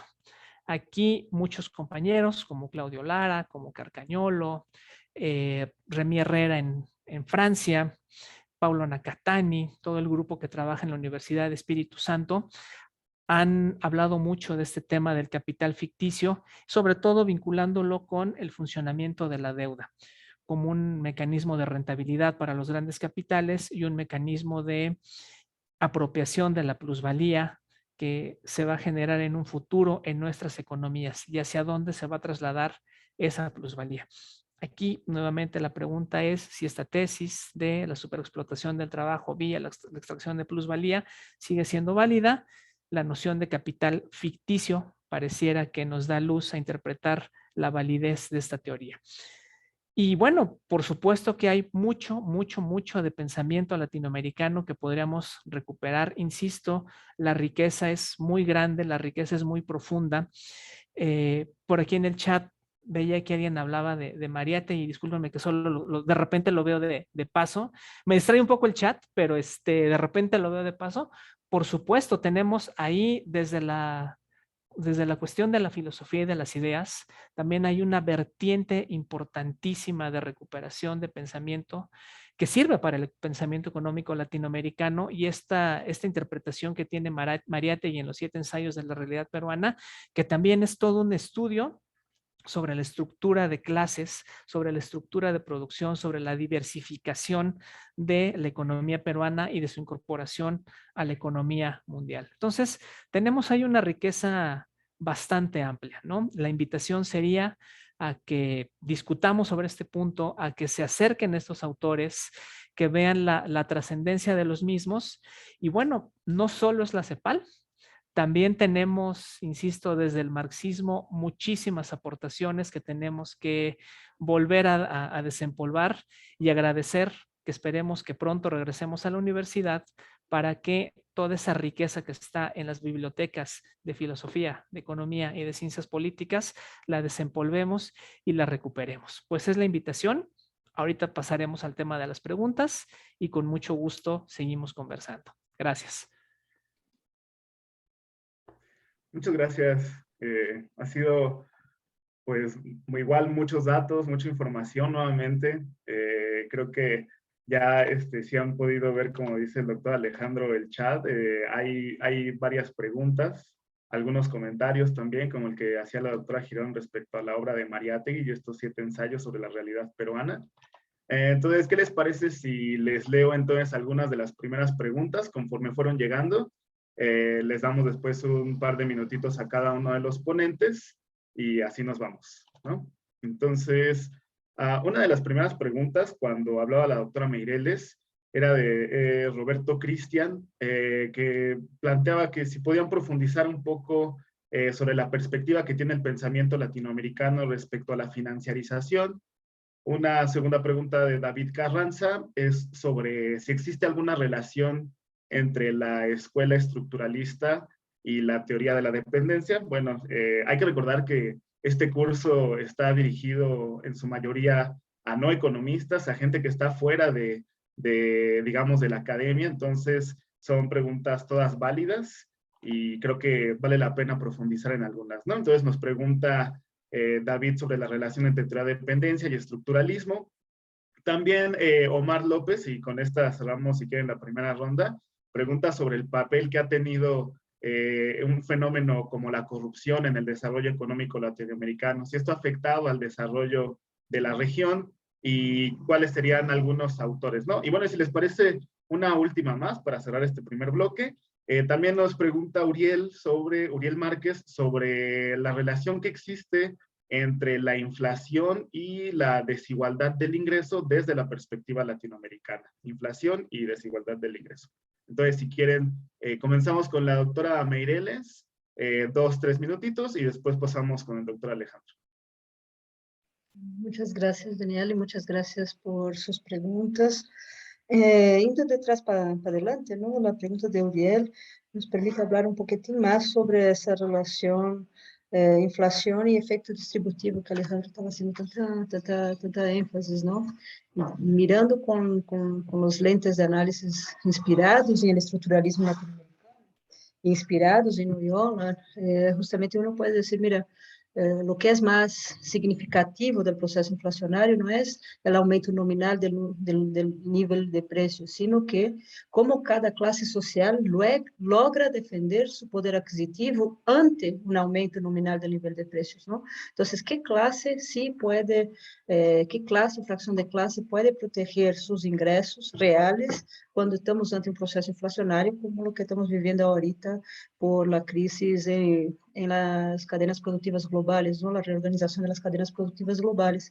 Entonces, ese es un factor determinante cuando estamos en un mundo con tendencias alcistas de precios, ¿no? Si yo puedo proteger mi ingreso porque tengo activos financieros cuya rentabilidad está anclada en la tasa de interés, es una cosa, pero se eu sou uma assalariada e não posso proteger meus ingressos, eu estou sujeita aí a perder o valor real de meu salário, de meus ingressos, dia com dia, não? Então, essa é uma reflexão muito interessante de lo que é mais relevante discutir quando discutimos inflação, não? E la otra pregunta que David decía, ¿no? De cuáles son las relaciones ahí entre la teoría marxista de la dependencia y el estructuralismo, depende mucho de qué autor, ¿no? De qué autor estamos hablando. Entonces, dentro del estructuralismo latinoamericano, hay lo que la llamada célula roja, ¿no? Entre comillas, como apodaron a ese binomio Furtado, Celso Furtado y Noyola Vázquez, que eran gente más progre dentro de esse abanico aí do estruturalismo latino-americano, e Noyola aún mais radical, aún mais. Estamos falando aqui de uma trajetória de alguém que sale de la CEPAL para apoiar o que é el gobierno revolucionario cubano, ¿no? Entonces es interesante ver, ¿no? Y obviamente esses son un puente de diálogo más estrecho, pero obviamente también hay la pelea, ¿no? La pelea entre lo que es la vertiente más soft del dependentismo en el estructuralismo, que sería Fernando Henrique Cardoso, Enzo Valeto, ¿no? Los llamados dependentistas reformistas, versus un dependentismo anclado en la tradición marxista de Marini, Bambirra, todo lo que nos estaba comentando Alejandro, ¿no? Entonces yo creo que yo comentaría esa primera ronda de preguntas, lo dejaría por aquí. Muchas gracias. Bueno, las preguntas son bastante amplias. No por falta, por falta de atención e irrespetuoso, sino me voy a ir con una que está en el chat para poder abarcar todas las preguntas. Creo que César, sí es César Duarte, quien pregunta si hay relación entre la teoría de Luxemburgo con la teoría de la dependencia. Es que el concepto clave aquí es acumulación, que es algo de las teorías de la acumulación que ha trabajado mucho que trabajó mucho Rosa Luxemburgo, que es uno de sus grandes aportes. El problema es cómo estamos acumulando en América Latina y para qué estamos acumulando en América Latina y quién se queda con los resultados de esa acumulación, que es un poco lo que comentaba la doctora Meireles. Es capital financiero, pero también pueden ser todos los procesos de eslabonamiento productivo, que hoy en América Latina también está ese debate. ¿Somos industria o estamos desindustrializados? La gente que trabaja en la industria tiene esta polémica, ¿no? ¿América Latina se industrializó o se desindustrializó? Yo en lo personal, la hipótesis que más considero correcta, insisto, es mi apreciación, puedo estar equivocado, es que América Latina lo que hizo fue incorporar su industria a los requerimientos de la cadena a las famosas cadenas globales de valor. O sea, América Latina se convierte en una parte del eslabonamiento productivo y aquí se genera un porcentaje de trabajo y otro se lleva obviamente por cualquier parte del planeta, particularmente a las economías de Asia o de algún otro lugar si pensamos en la automotriz, como podría ser el este de Europa. Entonces, América Latina sirve para acumular en una parte del capital, pero no en toda la cadena del capital. Y obviamente esto hace que las presiones inflacionarias vayan teniendo expresiones diferentes en cada economía que vayamos nosotros revisando. Esta tesis, por ejemplo, de la gasolina ha resultado polémica. Yo en lo personal también compartía la visión que alguien me hizo notar de que en México las tesis, el precio de las gasolinas había sido más o menos estable. Cuando veo los datos de la CEPAL, veo que en realidad son fracciones de céntimos de dólar lo que ha subido la gasolina, pero los organismos internacionales ponen, por ejemplo, un énfasis en que es resultado de este incremento del precio de la gasolina que las presiones inflacionarias en México se disparen. Yo creo que tenemos que hacer una revisión más profunda porque también hay alimentos que se sujetan a ciertas temporalidades o a cierta forma de acumulación que hacen que las presiones inflacionarias se vayan generando por otros lugares. Y bueno, y también se me olvidaba comentar esta parte del debate de la dependencia, ¿no? Porque no es lo mismo leer a Cardoso y a Faleto o a Marini que a Agustín Cueva o que al otro profesor chileno, se me olvidó su nombre. Osvaldo Zunkel. Osvaldo Zunkel, no son Osvaldo Zunkel, el otro profesor chileno dependentista, ahorita lo recuerdo. Ay, se me fue el nombre, ahorita, para no clavarme en eso. Cada uno tiene su interpretación, cada uno va teniendo su interpretación sobre este concepto de acumulación y sobre este concepto de intercambio desigual y de cómo la superexplotación del trabajo va a generar el vínculo con las metrópolis. De momento aquí también dejo la respuesta para que podamos abarcar las otras preguntas. Sí, bueno, pues en general creo que todo lo que han estado igual respondiendo o comentando ustedes han ido respondiendo a la par también las preguntas. A mí me gustaría como plantearles a nuestros ponentes del día de hoy y retomando también un poco lo que menciona acá Uriel Márquez, es sobre el contexto actual, ¿no? Uriel Márquez dice que pues en la actualidad, según cómo él lo mira, hay una reconfiguración industrial a nivel global. Parte de esa reconfiguración, dice él, es esta guerra comercial China-Estados Unidos, desequilibrios en la cadena de suministros, y bueno, como sabemos, todo esto relacionado con la pandemia, ¿no? Mi pregunta puntual para ustedes, y retomando estas ideas que plantea el compañero, es, bueno, cómo acá se ha hablado de la propuesta latinoamericana de la inflación estructural, pero ¿cómo podríamos entonces explicar los actuales niveles de inflación que se están viviendo, ¿no? Sabemos que mucho tiene que ver con el bloqueo de suministro, con la caída del precio del petróleo. Ya el doctor Alejandro hablaba un poquito más de ello. ¿Qué es lo que la Escuela de Pensamiento Latinoamericano nos deja el día de hoy para interpretar este fenómeno inflacionario? Si accedemos a la idea de que la inflación no es un fenómeno monetarista. Y por otro lado, y muy relacionado, creo yo, ¿cuál es la relación entonces que existe entre mantener una tasa baja de inflación y la ganancia financiera, ¿no? El doctor Alejandro mencionaba que estamos igual en un proceso ahorita inflacionario, que desde el Banco Mundial ha sido ya como señalado, ¿no? Y puesto como, ha puesto las banderitas rojas, cuidado, la inflación. Pero bueno, si hacemos una comparación tan solo con México, estamos hablando de que en 1995 la inflación era aproximadamente entre el 40 y el 45%. Hoy estamos hablando de que la inflación entre lo que fue el 2021 y este inicio del 2022, estamos rondando aquí en México más o menos 7%, ¿no? Dependiendo también el periodo que se tome. Pero vaya, ¿cuál sería específicamente entonces esta respuesta desde el pensamiento latinoamericano al actual proceso inflacionario con este contexto? Doctora Moni, si quieren empezamos con usted. Muchas gracias, Daniel. Que la generación así más, ¿cómo se diría? Más millennial, ¿no? Como que no no había todavía experimentado lo que es un mundo, ¿no? Con un poco de descontrol y nivel de precios, ¿no? Entonces, esa generación de veinteañeros tuvo, creció con una inflación bajo control, una estabilidad monetaria, dado un régimen de metas de inflación que gran parte de los bancos centrales de nuestros países en América Latina adoptan, ¿no? Entonces, México y Brasil sí adoptan un régimen de metas de inflación en el manejo del Banco Central, ¿no?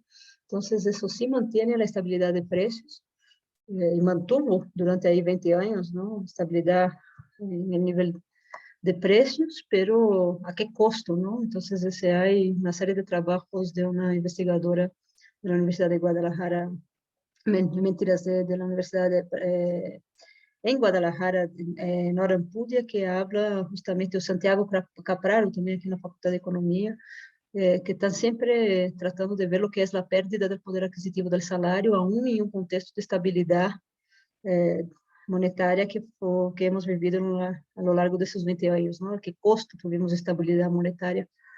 Y ahora no, ahora estamos en una otra tendencia, ¿no? Entonces, y como también fue bien dicho aquí, ¿no? Esa reorganización en las cadenas globales de valor, en las cadenas de suministros, de cómo las grandes empresas están tratando de traer proveedores, tener los proveedores de sus insumos más cerquita, ¿no? Para no sofrer tanto com desabasto e isso tudo que a pandemia ha implicado. Uma coisa é um repunte transitório da inflação, outra coisa é ver uma tendência, uma nova tendência, não? Então, estamos aí todavía em a ver o que passará, não? E na segunda, justamente a discussão de inflação, ganância financeira. Creo que eso también teníamos que dar un pasito atrás y analizar el régimen de metas de inflación, a quién favorece, ¿no? Ganadores y perdedores de determinado tipo de orientación de política monetaria, ¿no? Entonces, justamente otro fenómeno que estamos viviendo hoy día es lo que se llama el fin de la era del dinero fácil, ¿no? El fin de la era de la tasa de interés baja. Entonces, hace 2 semanas, ahí The Economist está poniendo en su portada, en su materia principal, la discusión eso, ¿no? Estados Unidos y la Fed finalmente están subiendo las tasas de interés y como las bancas centrales de los países periféricos no les queda de otra más que seguir esa tendencia, ¿no? Entonces, por ahí había ahí también una pregunta de cuánto soberanía monetaria, perdón, cuánto de soberanía política tenía o gozaban los países que están en la base de la pirámide de la jerarquía monetaria, ¿no? Cuánto se puede impulsar de manera autónoma, política y económica para autoimpulsarse, que esa es la definición de desarrollo mismo, ¿no? La capacidad de autoimpulsarse que tiene una economía, ¿no? De no ser economía reflejo del desempeño de otras economías, ¿no? Entonces menos, ¿no? Estamos saboteando por esa forma de inserción regresiva en el circuito monetario internacional, por esa forma de inserción regresiva en lo que es el patrón de exportaciones latinoamericanas, la reprimarización, todos esos fenómenos van saboteando la capacidad, los limitantes estructurales van siendo cada vez más fuertes en esa capacidad que un gobierno tiene de autoimpulsarse en un sendero de desarrollo, ¿no? Entonces, yo creo que un poco por ahí yo respondería esa pregunta tuya, Daniel, ¿no? ¿Cuál es la relación inflación y ganancia financiera? Es eso, ¿no? Lo que intermedia es la gestión del Banco Central, perdedores y ganadores de un régimen de metas de inflación que está tan en moda. Muchas gracias. Bueno, yo en este punto respondería desde un perfil totalmente, desde la crítica de la economía política, desde el marxismo, que el tema es precisamente la distribución de ese valor y esa diferencia entre la apropiación de los salarios y la ganancia. Me explico. Yo creo que en el fondo de esta pregunta lo que tenemos es cómo se constituye la ganancia del capital, ¿no? Ahorita yo hablaba de acumulación, pero ahora paso al concepto de ganancia.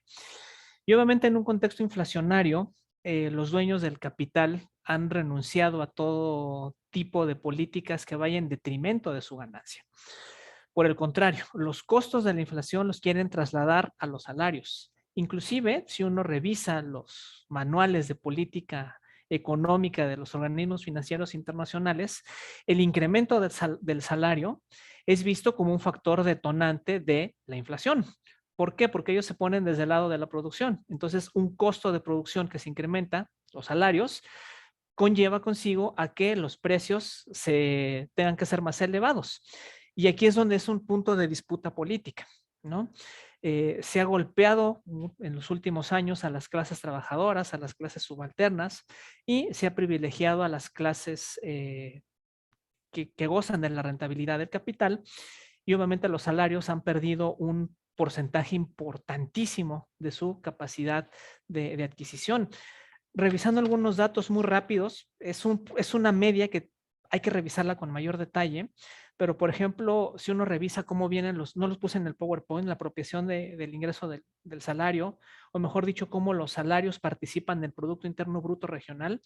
Hacia 1950 aportaban los salarios el 41% del PIB en promedio regional. Para 2011 bajó hasta el 37%, pero la media de 2020 anda rondando entre el 30 y el 28%. Es decir, los salarios cada vez aportan menos o mejor dicho, cada vez tienen una menor participación en el Producto Interno Bruto. Esto obviamente y en contraparte tiene un mayor incremento el peso de las rentas, o lo que en este mecanismo de medición del PIB se conoce como rentas. Entonces, ahí tenemos un problema importante. Creo yo que el capital no quiere renunciar a un margen mínimo de ganancia, y por ende incluso soportan que la inflación sea trasladada a el resto de la población. El otro tema que ahorita me surgía con la respuesta de la doctora Mónica es finalmente un asunto de constitución de clases. Y en América Latina, como en el resto de muchos lugares del planeta, hoy la gente quiere consumir más. Hoy la gente tiene mayores deseos de consumir. Y aquí también participa directamente el sector financiero, otorgando créditos, dando los plásticos bancarios, los créditos de nómina. Y obviamente la gente en muchas ocasiones, en este afán de querer consumir más, pues accede a estos créditos, y obviamente aquí hay una parte importante de ganancia financiera que se apropia de los salarios, algo que también en otro momento ya hemos comentado en otros espacios. Y obviamente aquí se abre una beta importante para que el capital traslade estos costos de la inflación a la población. Otro punto que no podemos dejar de lado ni perder de vista es el tema relativo a cómo con la pandemia pues se han visto frenadas muchas de las cadenas de reproducción de las mercancías, y que hoy hay contenedores parados, hay una escasez de mercancías, y aquí sí funciona oferta y demanda, y obviamente los dueños de estos insumos pues están inclusive especulando con algunos precios, sobre todo de productos muy, muy, muy necesarios, como pueden ser medicinas y alimentos. En resumen, yo creo que aquí el punto es quién se apropia de la ganancia y por qué el capital no renuncia a unas participaciones o unos niveles de ganancia en aras de tratar de controlar la inflación. Si la inflación es buena o mala, pues la respuesta sería depende. Hay niveles de inflación que yo creo que podrían ser sostenibles para una economía como esta, y no tendríamos por qué casarnos tan fervientemente con esos mecanismos implementados por los bancos centrales, donde hay una meta de inflación y no puedes salirte de ahí, ¿no? Yo creo que en términos de política económica tendríamos que tener más margen para poder manejar la inflación, porque además hay una pregunta que está ahí en el chat que resulta importante para esto, está la cuestión fiscal. Porque en aras de controlar la inflación, también la cuestión fiscal va de la mano, se reduce el gasto público y por obvias razones se reduce la participación de las políticas fiscales en la generación de mayores mecanismos dinámicos para fomentar el crecimiento económico. Entonces, pues no podemos perder de vista tampoco ese punto, ¿no? La parte fiscal, que va estrechamente vinculada con la monetaria y que se condiciona también a cumplir un objetivo de metas de inflación, que digo, habrá que decirlo, fue también impuesto en todos estos programas de reestructuración económica de los años 80, donde la inflación pues era un mecanismo a controlarse, porque el capital financiero necesita tener baja la inflación. Ya lo dijo la doctora Mireles, las tasas de interés.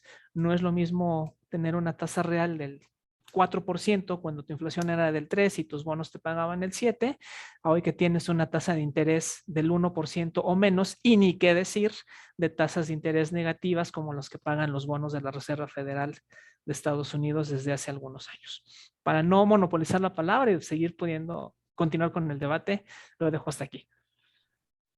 Sí, muchas gracias. Parece ser que por lo que han dicho, definitivamente los estructuralistas y los dependistas latinoamericanos pues tienen un punto, ¿no? Tienen mucho que decir. Parece ser que este fenómeno de la inflación que regularmente asociamos con presiones financieras, con presiones monetarias, de incremento de la masa monetaria, pues parece ser que la moneda tiene dos caras, ¿no? También hay un papel político allí que ya ustedes han sacado a relucir, ¿no? Que es importante.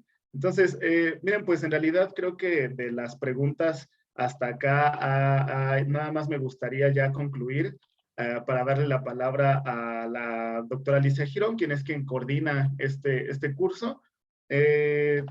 No sé, yo sé que ya han tratado de dar respuesta un poco a esta parte, pero no me gustaría dejar de mencionarlo porque los compañeros en el chat lo pusieron. Y bueno, primero Elsa Jiménez nos pregunta, un poquito como yéndonos más a la discusión teórica, que si las perspectivas neoestructuralistas y de la dependencia siguen reproduciéndose bajo la idea de las etapas históricas, ¿no? Cómo llegar al desarrollo y si digamos, ese estadio de desarrollo es una meta a lograr. Me parece muy importante porque si la inflación, estamos diciendo, tiene dos caras, ¿no? Por un lado, sí, las variables económicas, pero por otro lado también la variable política, pues me parece que así es en general el desarrollo, ¿no? Por un lado, las naciones desarrolladas que necesitan de las naciones subdesarrolladas, no como un estadio pre o la antelación a ese estadio final, sino más bien es una relación dialéctica, ¿no? Pero bueno, yo creo que ustedes como expertos pueden ahondar en esta parte.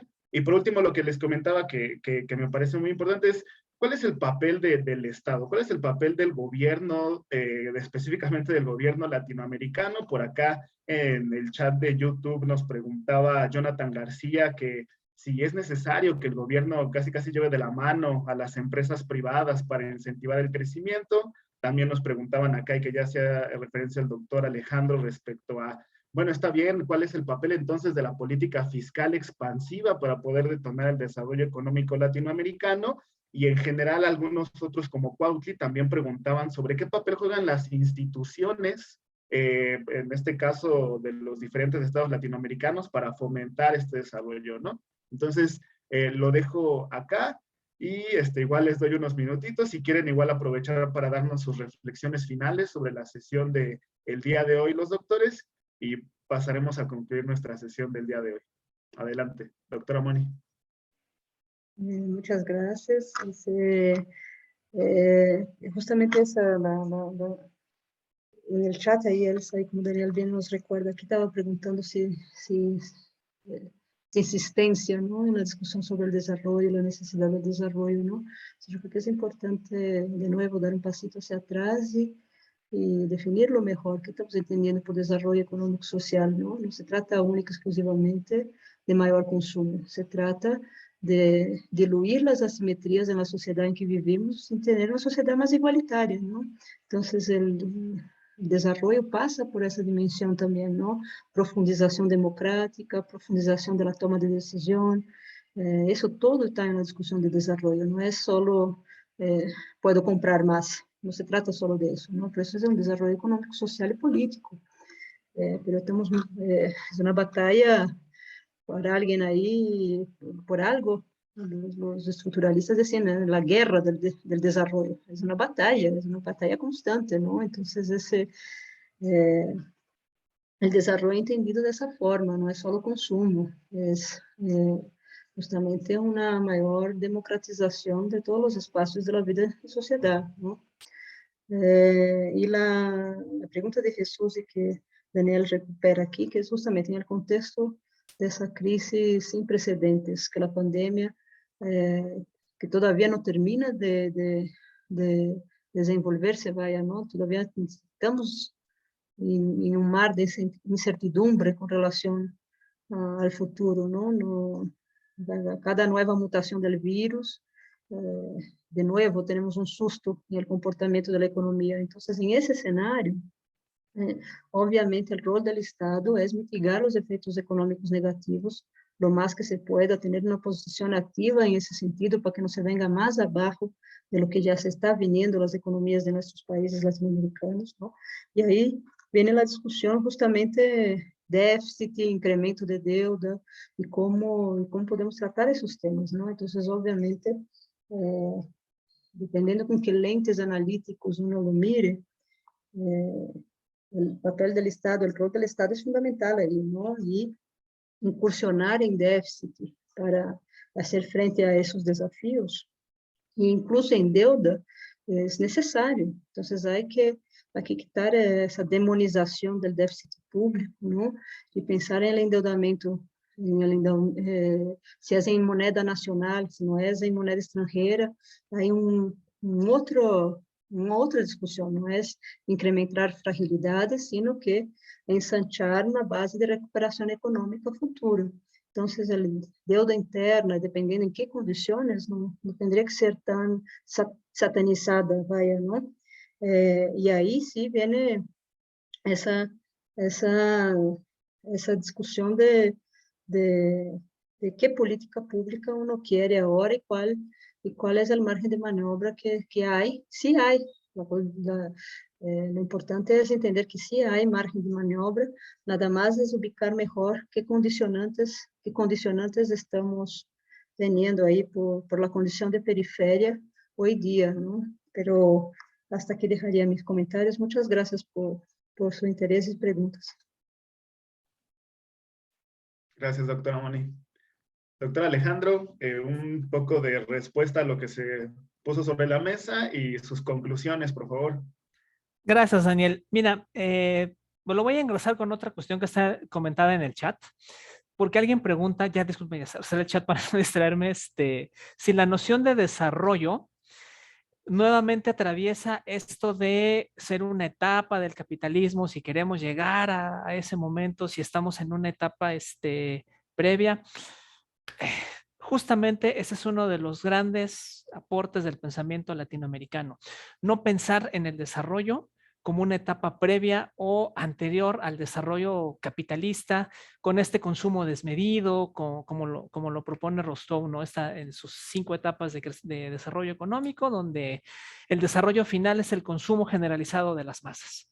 No se trata de eso, sino justamente se trata de una problemática más amplia sobre la discusión de cómo América Latina está inserta en la economía mundial, el papel que va a tener en esa economía mundial y, como yo lo he comentado en esta sesión, cómo la extracción de recursos, la extracción de plusvalía se reproduce en el contexto de la economía internacional. Entonces, la noción de desarrollo atraviesa por eso.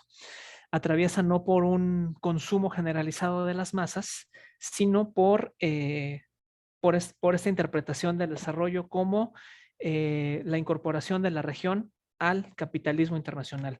Por eso es que esta frase que ahorita decíamos en la respuesta previa de la gente quiere consumir más, suele ser muy peligrosa, porque para muchos lectores de economía conservadora, o neoclásica, ahí está la base material, ¿no? Incrementar el consumo de las masas y con esto tenemos desarrollo, sin importar las consecuencias que esto traiga.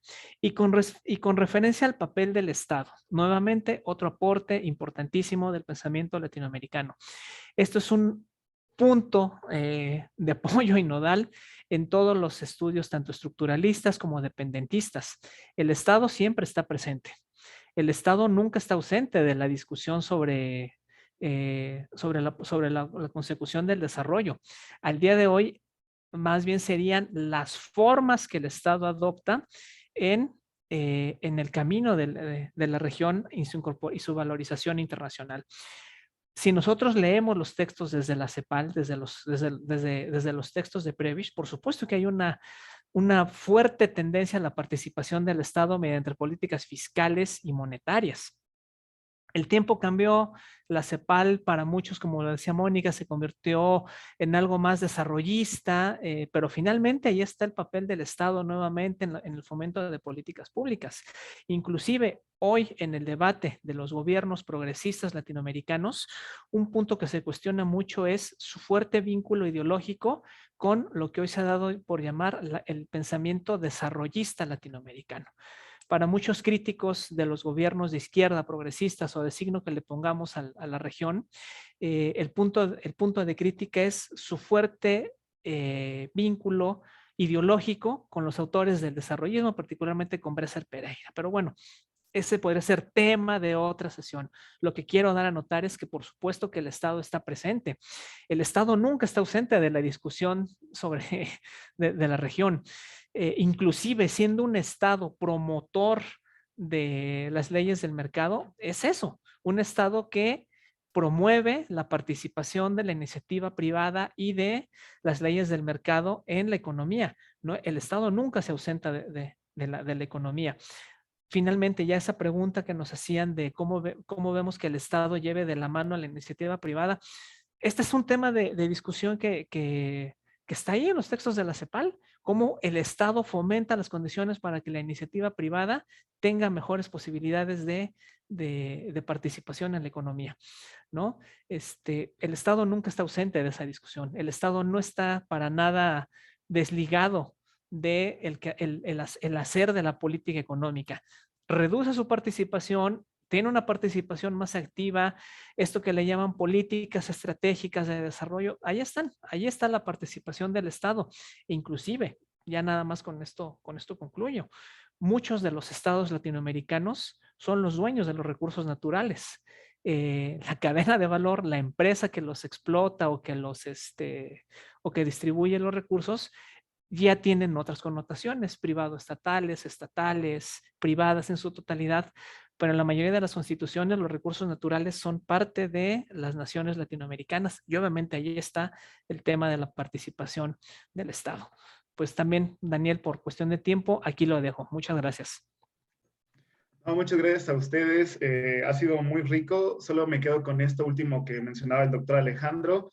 Hay que tener bien en claro que el subdesarrollo no es antesala del desarrollo, ¿no? El subdesarrollo latinoamericano, como bien se ha dicho acá, es una forma muy particular de producir desde nuestra región. Y una más, y también ya para dejarle la palabra a la doctora Alicia, que va a dar las palabras de cierre de esta segunda sesión, es que, bueno, habría que replantearnos muchas preguntas, ¿no? Si el subdesarrollo no es antesala del desarrollo y ahí se rompe esa direccionalidad, también habría que preguntarnos cuál es el verdadero funcionamiento del sistema financiero, ¿no? La teoría económica convencional nos dice que el sistema financiero lo que hace es simplemente ser un intermediario, ¿no? Intermediario entre entidades superavitarias que tienen un excedente de ahorro y entre entidades deficitarias que no tienen ese ahorro pero que quieren invertir, ¿no? Dice la teoría convencional, allí entra el sistema financiero y los bancos para poder ajustar las cuentas, llevamos ese excedente de un lado al otro y se posibilita la producción, la innovación y la detonación del desarrollo. Bueno, dentro de la misma teoría crítica, y aquí particularmente una de las críticas de Keynes, pues es justamente, ¿no? Que ese ahorro no forzosamente tiene que ser antesala o tiene que ser previo a la inversión, ¿no? Primero lo que tiene que haber, dicen los keynesianos, es primero es inversión, porque si hay inversión se incrementan los ingresos y entonces si se incrementan los ingresos hay una posibilidad de ahorro, no de forma diferente, ¿no? Pero bueno, un poco para que, digamos, como sacudir un poco nuestras cabezas economicistas que a veces tomamos muy por sentado las reglas y como normas que no se pueden contravenir. Bueno, ese es parte de los objetivos de este curso. Sin más, pues le paso entonces la palabra a la doctora Alicia Girón, quien es coordinadora de este curso de Economía Financiera Contemporánea. Adelante, doctora. Y pues muchísimas gracias porque también la coordinación la tiene Marcia Solorza, que seguramente está por aquí, pero esta mesa realmente ha sido muy apasionante y bueno, no puedo dejar de invitar a todos a que lean. Yo no sé si me ven, lean el libro de 7 ensayos de interpretación de la realidad peruana, donde gran parte de las aportaciones de Agustín Cueva está en relación con este libro, pero también está el libro de Subdesarrollo y Revolución de Mariátegui, que aquí lo tengo. Tendría también de Teotonio dos Santos, La crisis norteamericana y América Latina. Celso Furtado es un autor que no puede faltar en el pensamiento económico latinoamericano. Está el de Fernando Enrique Cardoso, bueno, antes de que fuera presidente, ¿verdad? Dependencia y desarrollo en América Latina, no sé si lo ven. Después el de Vania Van Birra, que es la única mujer de ese equipo y que dio grandes aportaciones y que, por supuesto, por ser mujer, nunca la tomaron en cuenta en su tiempo. Y después el libro de Osvaldo Zunkel y Pedro Paz, que es a lo mejor el nombre que tú querías decir, Alejandro, el subdesarrollo latinoamericano y la teoría del desarrollo. Después también está América Latina, subdesarrollo y revolución, de André Gunder Frank. Perdón, este es el profesor que no recordaba, Gunder Frank. Gunder Frank, bien. Gunder Frank.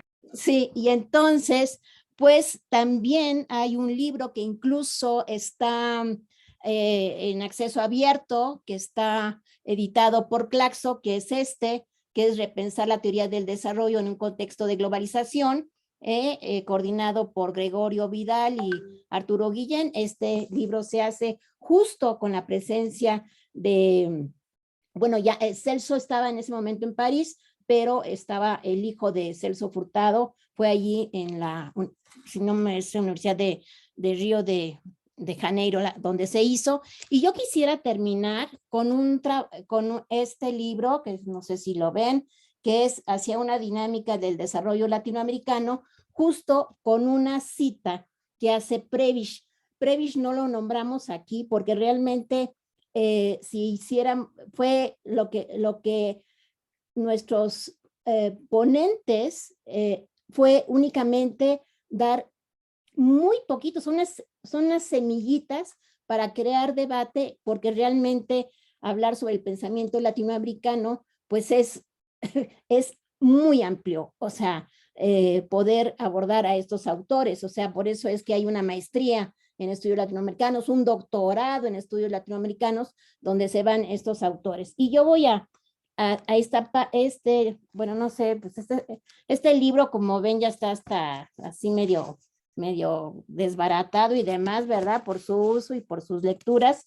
Pero fíjense, hay en el 12 romano, dice, Prebisch escribe y dice: surgió entonces Keynes, pero al poco andar descubrimos en América Latina que el genio de Keynes no era universal, sino que sus análisis se ceñían a los fenómenos económicos de los grandes centros y no tenían en cuenta los problemas de la periferia. Pues yo con esto termino. Realmente ha sido un gran debate. Me siento muy orgullosa de que estén aquí quienes fueron alumnos nuestros y que ahora son nuestros colegas académicos, Mónica y Alejandro, que pasaron por el doctorado y que yo sé que alguien estaría muy contenta de verlos a ustedes. Nos vemos. Muchas gracias, doctora Girón. Pues así concluye nuestra sesión del día de hoy. Muchas gracias por haberse conectado. Sus comentarios, sus preguntas siempre son muy importantes. Recuerden que nos encontramos acá el próximo viernes 18 de febrero, en punto del mediodía. En la siguiente sesión estaremos abordando ya específicamente los principales postulados del pensamiento post-keynesiano. Vamos a tratar de responder algunas preguntas como qué es el dinero, desde la versión post-keynesiana más específicamente, cómo se da su creación y su distribución, y cómo se relaciona con las políticas públicas financieras y monetarias actuales. Entonces, por favor, estén al pendiente de la carpeta Drive y de las comunicaciones. Cuídense mucho. Hasta luego. Hasta luego. Gracias. Hasta luego, muchas gracias. Felicidades, Mónica. Felicidades, Alejandro. Gracias, Felicidades, Alejandro. Carlos. Gracias, Daniel. Gracias, doctora.